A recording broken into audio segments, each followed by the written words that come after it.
সবার আগে বাংলাদেশ, বাংলাদেশকে আমরা ভালোবাসি। সবার আগে বাংলাদেশ।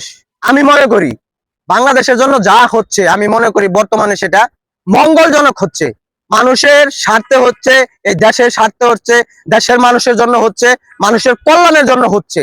এবং এই উদ্যোগগুলো, সরকারি বিভিন্ন উদ্যোগগুলো আমি মনে করি আমাদের দেশকে আরো উন্নতর দিকে নিয়ে যাবে। আমাদের দেশকে বাহিরের দেশের সাথে যদি আমরা কম্পেয়ার করি, বিগত কয়েক বছর পরে যে দেশ যেভাবে উন্নতির দিকে যাইতেছে, আমরা যদি কম্পেয়ার করি, আমরা মনে করব যে বাহিরের দেশের থেকে আমাদের দেশগুলো বেশি পিছিয়ে নিয়ে থাকবে না, বেশি পিছিয়ে থাকবে না, সরকার যদি এভাবে চলতে থাকে।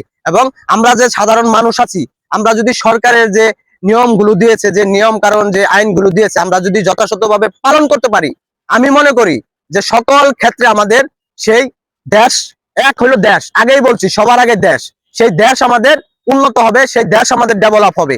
দেখেন, সরকার কিন্তু আইনের যে বিষয়গুলো আছে, যে আইন ক্ষেত্রেও কিন্তু সরকার অনেক উন্নতির দিকে যাচ্ছে। এবং পুলিশ প্রশাসনে আমাদের কিন্তু স্বরাষ্ট্রমন্ত্রীও বলেছে, একটা এসআই যদি অথবা একটা কনস্টেবল যদি একই পোস্টে থেকে যদি সে রিটায়ার্ড করে, তার জন্য সেটা দুঃখজনক, তাকে এক ধাপ হলেও উপরের দিকে দেওয়া উচিত। দেখেন, এটা কিন্তু, এই জিনিসটা কিন্তু আমি মনে করি অবশ্যই ভালো।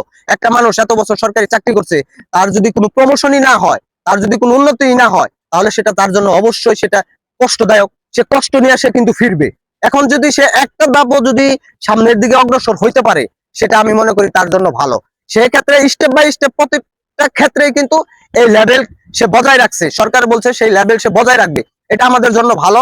এবং এই খাতে না, শুধু সমস্ত খাতেই একের পর এক উন্নতির দিকে যাবে। আমাদের দেশ উন্নতি হোক, সবার আগে বাংলাদেশ, বাংলাদেশকে আমরা ভালোবাসি।